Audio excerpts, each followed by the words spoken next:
Ang next naman na maaapektuhan para sa combined eccentric ay yung design moments along long direction, or ito yung bar number 1. Okay? Yan. Bar number 1. Yung top bars na nasa ilalim ng column 1 up to column 2. Okay? Tapos, let's say, start tayo dito sa column 1. So, dalawang cases lang ang i-consider natin dito. Kasi ang critical section or section in consideration is etong point A, which is at the face of column. So, ang case 1 natin, yung start edge mo is lampas sa point A. Okay? And then, ang case 2 naman, yung start edge mo is at point A mismo. And then, ganun din dito sa location ng column 2. Yung end edge natin ay lampas ng point E. And then, case 2, yung end edge nandun mismo sa edge ng column, or it is at exactly point E. So, going back to column 1, ito na ang magiging pattern natin. Okay? So, ang ating case 1, including regular, ang L1 natin ay greater than C1 all over 2. Ibig sabihin, yung edge ay lampas siya yung start edge ay lampas sa edge ng column 1. Okay, so gawin natin. Dito tayo ngayon.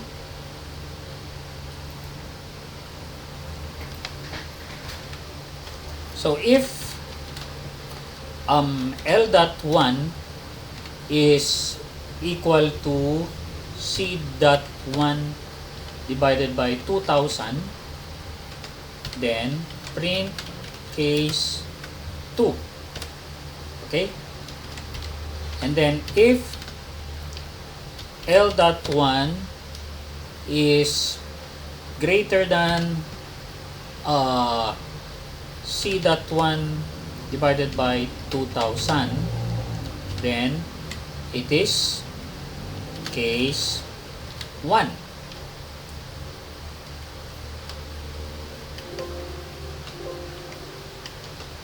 It is regular or case 1. And then next is warning na, no? Column is outside. Okay? So, ganun lang. And then, let's test. So, dito, si L1. And then, dito naman, si C1 divided by 2. Okay, so, equal to L.1. And then, dito, C.1 divided by 2,000. Yan. Tapos, so, take note na ang L1 is greater than C1 all over 2. Kaya, regular or case 1 ang comment niya. Ngayon, palitan natin ang L1 in such a way na magiging 0.25. Yan. So, mapapansin nyo, ang L1 ay 0.25, C1 all over 2 is 0.25. So, magiging case 2 ang kanyang comment. Ngayon, palitin natin. Let's say 0.24, then column is outside. Okay? So, ganun lang kasimple yan. And then, you do the same thing para sa column 2. Okay? Ngayon, ang gagawin natin is to copy the text, then paste it here, palitan lang natin yung L1 ng L3. Tapos, yung C1, palitan natin ito ng C3.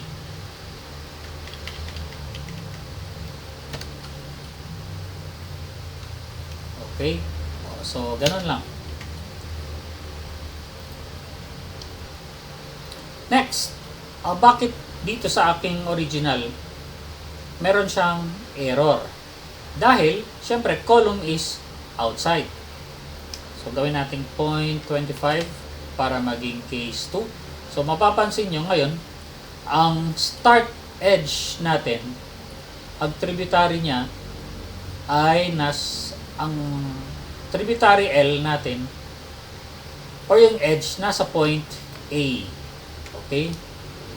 Nasa point A, which is here. Kaya ang tributary L natin ngayon is equal to 0. Okay?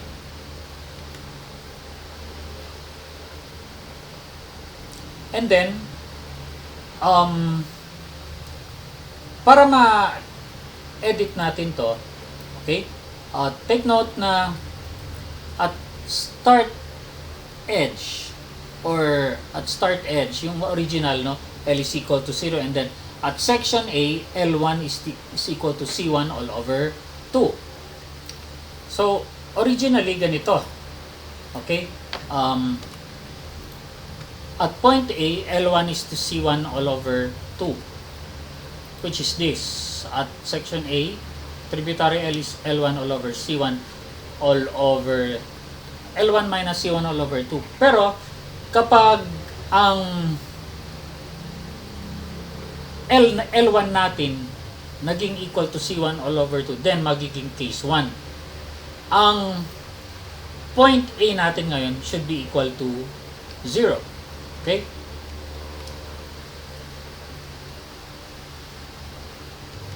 Yun. So, okay lang pala kahit di mo na i-edit yan. Automatic siyang nag-C0, no? And then, next is yung sa section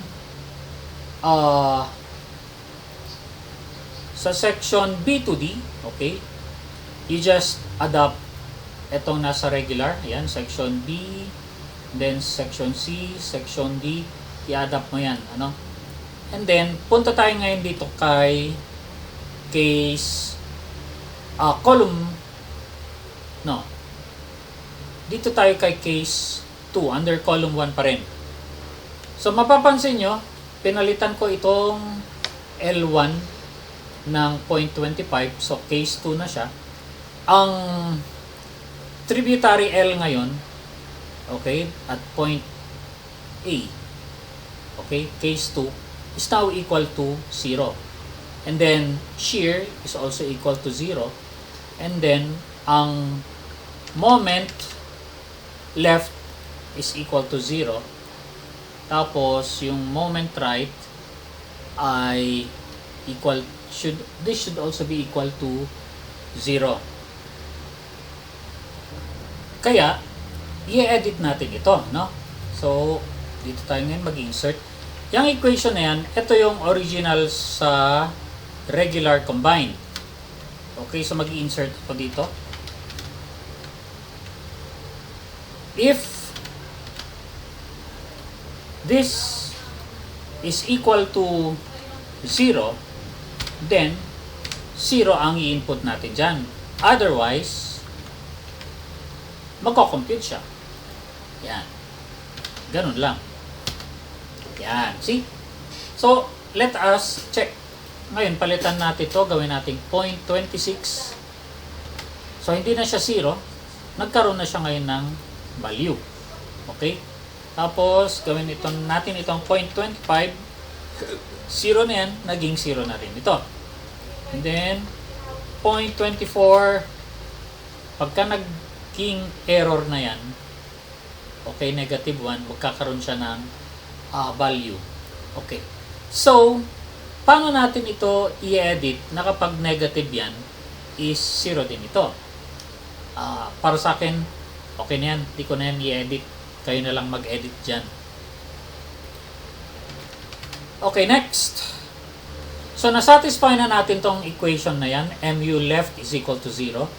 Tapos, yung mu right is equal to 0. Punta na tayo ngayon dito sa column 2. So, for regular case 1, regular and case 1, ang moment left, moment right is the same. Tapos, tsaka lang siya magbabago kapag case 2 na. Ibig sabihin, yung station E or etong section E, ang tributary L mo dito ay magiging equal to yung length na 4.25.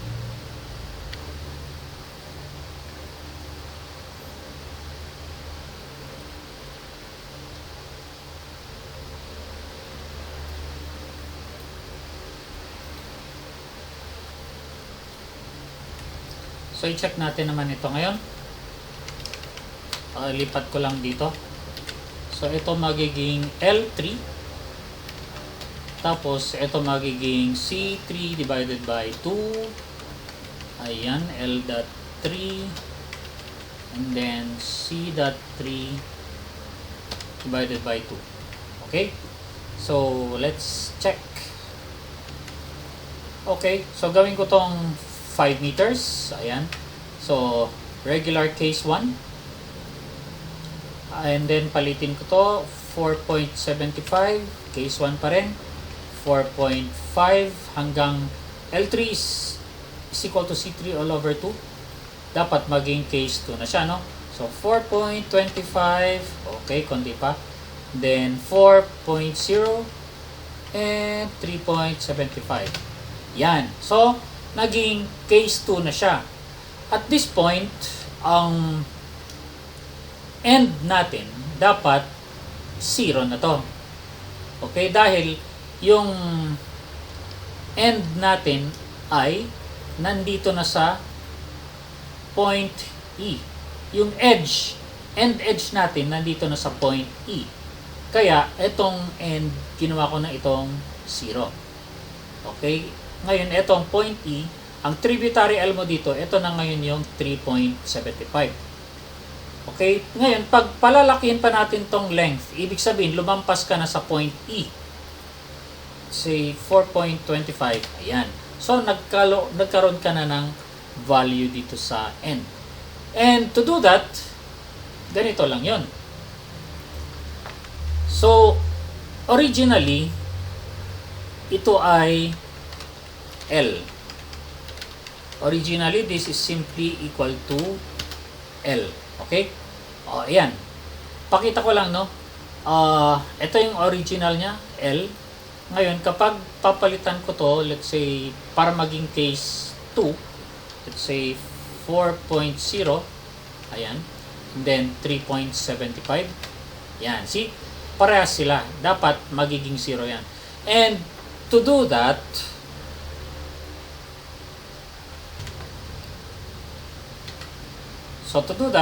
if L.3 is equal to C.3 divided by 2,000, then, ang ipapasok natin dyan ay 0.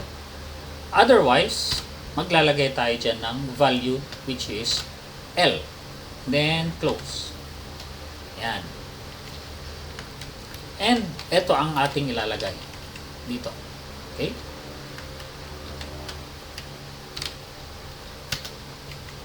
So, we can say now that, yan.